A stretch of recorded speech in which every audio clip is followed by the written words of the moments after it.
There's just never been an electric motor like this. I mean, you can pick this motor up with your hands, and it can accelerate a 2-ton car to 60 miles an hour in 2 seconds. Tesla built an electric motor light enough to lift with your hands, and it can launch a 2-ton car to 60 miles an hour in under 2 seconds. The strange part is not the motor, it is the reaction. The biggest car makers on Earth, with 100 years of experience and billions to spend, went quiet. No press conferences. No promise of a better version coming soon. Their own engineers studied the carbon-wrapped rotor at the heart of it, then stopped talking. Something here sits so far past what anyone expected that the competition does not seem to know how to respond. Why the giants went quiet? For more than 10 years, the future of the car had been one long brawl. Ford, General Motors, Toyota, Volkswagen, giants that had spent generations mastering engines and building factories on every continent. Next to them, Tesla looked small and shaky, an upstart that smart money assumed the big players would eventually crush. So they spent. Billions poured into electric projects. Armies of engineers were hired. Battery plants rose across whole countries. And honestly, the rivals did get better. Cars got sleeker, batteries improved, the gap looked like it was closing. Then Tesla showed the motor in the Model S Plaid, and the gap did not just stop closing. It felt like it snapped backward.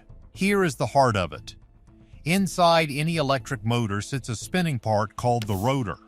The faster it spins, the harder it tries to rip itself apart from the inside, fighting a constant war against centrifugal force. Push too far, and the rotor warps and fails.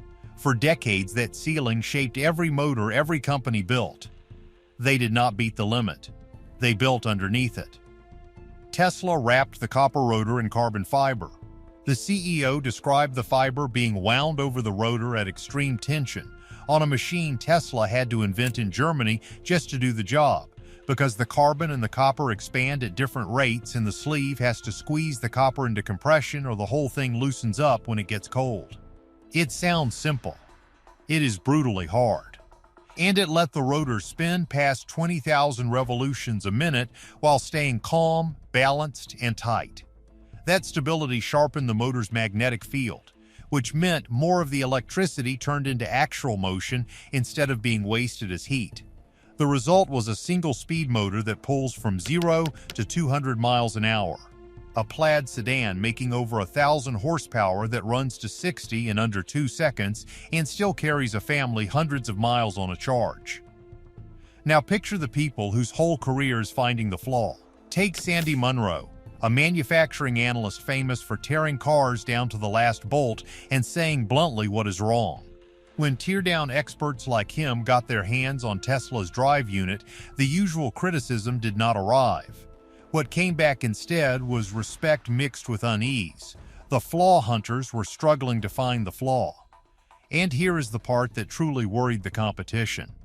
It was not only how good the motor was, it was how hard it would be to copy.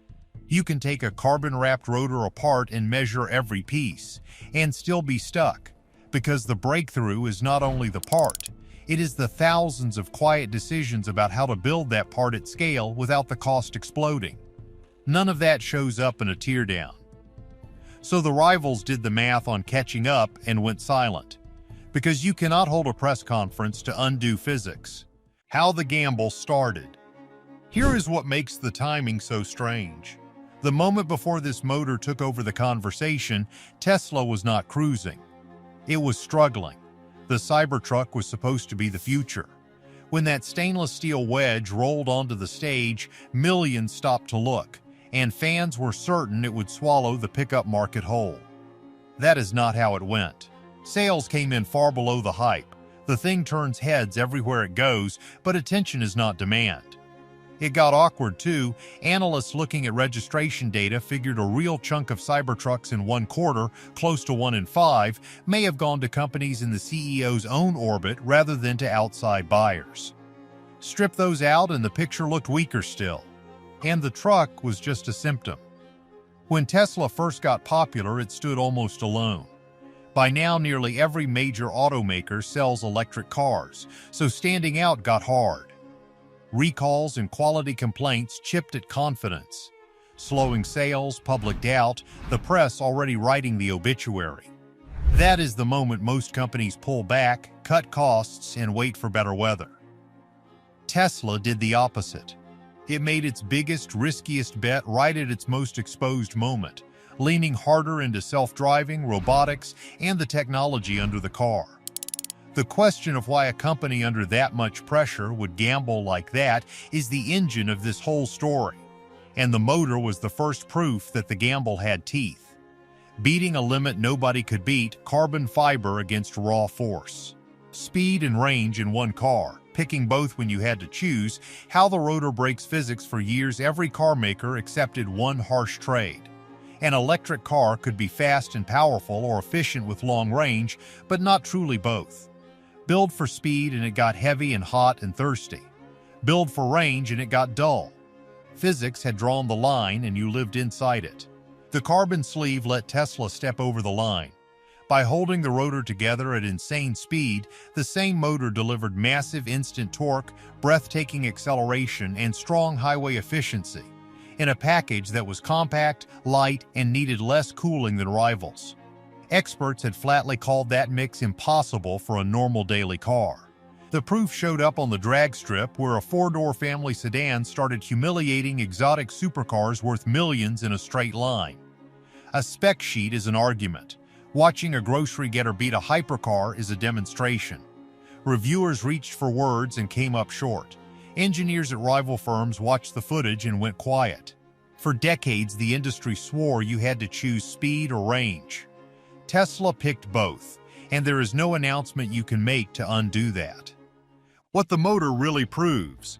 But the motor is only the piece you can see. The reason the competition truly panicked sits a layer down, and it has nothing to do with raw speed. Plenty of companies can build one jaw-dropping prototype. Building millions of them, cheaply and consistently, is a different universe, and it is where most car startups die. Tesla figured that out earlier than anyone, spending years buried in ugly manufacturing problems nobody wanted to talk about. Now those years pay off. Tesla has said its next-generation drive units are being designed around something most engineers never list as a goal: manufacturability, the ability to actually build the thing at scale for cheap. The target it floated was almost absurd, a goal of building entire drive systems for around $1,000 when some rivals spend several times that for similar performance. There is no spreadsheet tweak that closes a gap like that. And the motor does not arrive alone, it is bolted to a whole machine. Every Tesla on the road feeds back driving data, more real-world miles than almost any rival has, and that data sharpens the self-driving software, which makes the cars more valuable, which funds more cars, which makes more data. A Tesla in Norway learns ice and darkness. One in Arizona learns blinding sun. One in a chaotic city learns traffic that follows no rule. You cannot buy that. No supplier sells it. It is earned mile by mile, year after year. To understand the true scale of this manufacturing lead, look at how Tesla went vertical by producing its own 4680 battery cells, designing its own proprietary silicon chips, and building its own vehicle software stack entirely from scratch.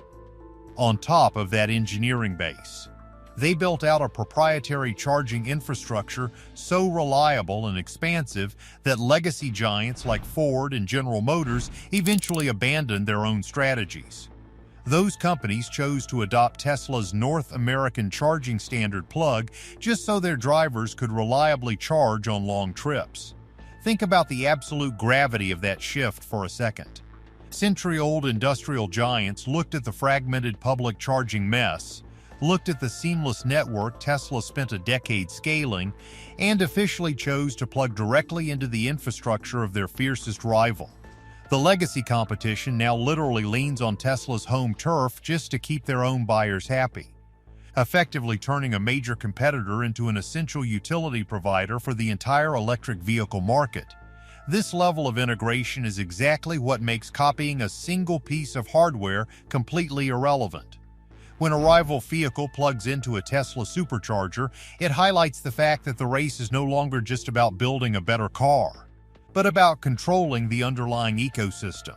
While traditional automakers are busy trying to solve the physics of mass-producing advanced motors or scaling individual battery packs, Tesla is already leveraging a massive, self-sustaining loop that funds its next generation of research and development. It is a compounding advantage that turns every mile driven by a competitor's car into a data point or a transaction fee that feeds the very flywheel they are trying to outrun. If you are enjoying how the pieces fit together, take 1 second to subscribe, because the way this company stacks advantages on top of each other is the real story, not any single part. How real is the hype? Let's clear up the noise around this, because the headlines are running a lot hotter than the actual facts. A carbon-sleeved rotor is an impressive piece of engineering, no doubt. But this is not some exclusive magic that only Tesla possesses. Motor specialists have pointed out for a while that carbon fiber sleeves are a known high-end technique. In fact, several specialized vendors already manufacture sleeves and rotors exactly like this for high-performance industrial motors.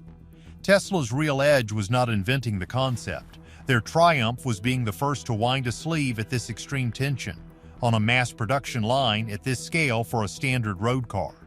That is a massive manufacturing win, to be sure, but it is not a case of breaking the laws of physics. The competition is not completely frozen in place either. BYD is pushing Tesla hard on scale and pricing, dominating major global markets with cheaper alternatives. Legacy automakers like Ford have proven they can build genuinely strong, highly capable electric vehicles, even if they are currently losing money on every unit that rolls off the line. The rest of the industry is bruised and running behind, but they have not been erased from the map. Anyone telling you the EV race is permanently over is just selling cheap drama for clicks. Here is the honest takeaway from this engineering milestone. The carbon fiber rotor itself is not the actual threat to the rest of the automotive industry. You can disassemble a motor, reverse engineer a component, and find a supplier to replicate it. The real threat is the institutional machine that built it in the first place. Tesla spent over a decade learning how to manufacture incredibly complex, hard parts at a low cost. They did not just stop at the hardware, they tightly integrated their motors, batteries, proprietary silicon, data pipelines, and charging network into a single, cohesive ecosystem. Every single part of that loop feeds into and accelerates the next. You can copy a physical part, but you cannot easily duplicate an industrial flywheel that is already spinning at full speed. That systemic integration is what keeps legacy automakers playing catch-up, not just a single piece of carbon fiber wrapped around a piece of metal. So what do you think? Has Tesla pulled so far ahead that nobody catches it? Or is the lead thinner than the hype suggests and the rivals come roaring back? Drop your honest take below. Hit like and subscribe if you want the next deep dive.